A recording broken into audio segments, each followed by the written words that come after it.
Can you imagine the exact moment when the world changed forever, frozen in a room full of innocent children? For the students and teachers at MIE Booker Elementary in Sarasota, Florida, that day is not just history, it is a living, breathing reality that they relive every time they walk through those doors. Before we continue, if you want to stay on top of everything happening in US politics, hit that subscribe button right now and leave a like.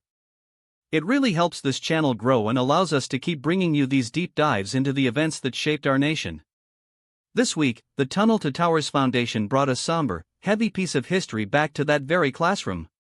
A steel beam, recovered from the wreckage of the World Trade Center, has arrived at the elementary school as part of the Steel Across America tour. This is a lead-up to the 25th anniversary of the 9/11 attacks, a milestone that forces us to look back at the defining moment of our generation. For those who don't recall the specific timeline, let's set the scene. It was the morning of September 11, 2001. President George W. Bush was in his second-grade classroom at this very school, listening to children read. While the country was waking up to chaos, inside that room, everything seemed normal until it wasn't.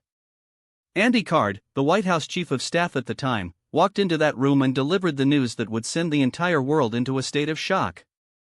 He leaned over, whispered into the president's ear, and said, "A second plane hit the second tower. America is under attack." Returning to the campus this week, Andy Card spoke about the intense weight of that moment.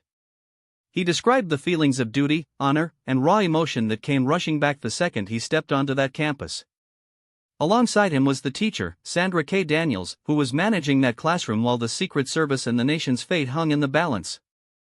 She has spent the last 2 decades processing the fact that she was arguably at the center of the most pivotal moment in modern American history. What makes this event so significant and perhaps so controversial to some is the way it connects the past to the present. We aren't just talking about a relic, we are talking about a physical link to a day that birthed a new era of American foreign and domestic policy.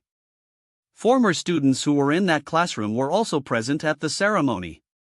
Natalia Jones Pinckney, who was sitting just feet away from President Bush, noted how strange it feels now, as an adult with her own daughter, to look back at the childhood innocence that was shattered in that room.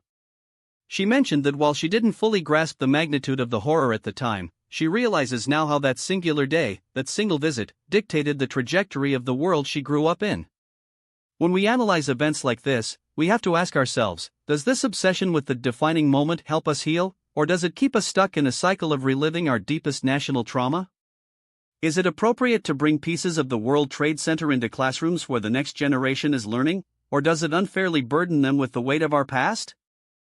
The return of this steel beam to the site of the announcement serves as a stark reminder that 9/11 is not a distant memory for the people who were there. It is a permanent marker in their lives, and in the history of the presidency.